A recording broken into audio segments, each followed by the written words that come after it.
અંકલેશ્વર ઉદ્યોગ મંડળ માટે મહત્વપૂર્ણ સિદ્ધિરૂપ ગુજરાત પોલ્યુશન કંટ્રોલ બોર્ડ દ્વારા સીઈટીપી પ્લાન્ટના હાલની 40 એમએલડી ની ક્ષમતા વધારી 70 એમએલડી કરવાની મંજૂરી મળતા ઉદ્યોગ આલમમાં ખુશીની લહેર દોડી ગઈ છે। અંકલેશ્વર ઇન્ડસ્ટ્રીઝ એસોસિએશન માટે મહત્વપૂર્ણ સિદ્ધિરૂપે ગુજરાત પોલ્યુશન કંટ્રોલ બોર્ડ દ્વારા કોમન ઇફ્લુએન્ટ ટ્રીટમેન્ટ પ્લાન્ટની હાલની 40 એમએલડી ક્ષમતાને વધારીને 70 એમએલડી કરવાની કન્સેન્ટ ટુ એસ્ટેબ્લિશ મંજૂરી આપવામાં આવી છે। આ સાથે હવે એન્વાયરમેન્ટલ ક્લિયરન્સ મેળવવાની પ્રક્રિયા ટૂંક સમયમાં શરૂ થવાની છે।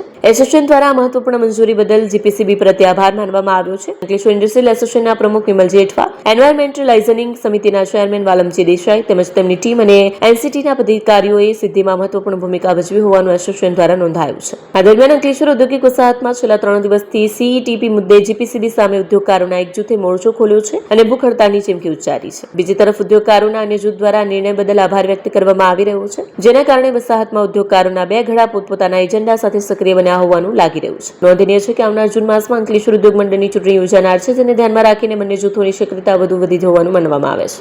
ગુજરાત સરકાર અને ગુજરાત પોલ્યુશન કંટ્રોલ બોર્ડ દ્વારા પર્યાવરણ મંજૂરીઓ દ્વારા વિકાસ થાય તે બાબતે ધ્યાનમાં લઈને GPCB chairman Shri Barad sir અને મેમ્બર સેક્રેટરી શ્રી ઠાકર સાહેબની દીર્ઘદ્રષ્ટિ દ્વારા આજરોજ એનસીટીની 40 એમએલડી થી 70 એમએલડીની પરમિશન મંજૂર કરવામાં આવી છે।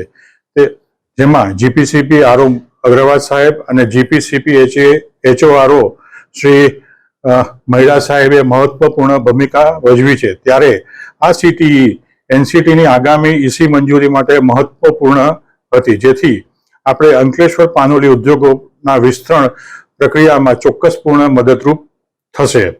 હવે આપણે ટૂંક સમયમાં સીઆરજેડ 105 એમએલડીની અરજી આવતીકાલે કરવા જઈ રહ્યા છે, જેની મંજૂરી બાદ વિસ્તરણનો માર્ગ મોકળો થશે। આ બાબતે અંકલેશ્વર ઇન્ડસ્ટ્રીઝ એસોસિએશન અને અંકલેશ્વર ઇન્ડસ્ટ્રીઝ એસોસિએશન જીપીસીબીનો સહર્ષ આભાર માને છે। આજરોજ જીપીસીબી દ્વારા જે સિટી આપને મળેલ છે એ અંકલેશ્વર અને પાનોલીના ઉદ્યોગો માટે ખરેખર વરદાનરૂપ છે। આ સિટી 40 એમએલડી થી 70 એમએલડીના એક્સપાન્શન માટેની છે, જેના લીધે એનસીટીની ઈસીની પ્રક્રિયાનો રસ્તો એકદમ ખુલ્લો થઈ ગયો છે।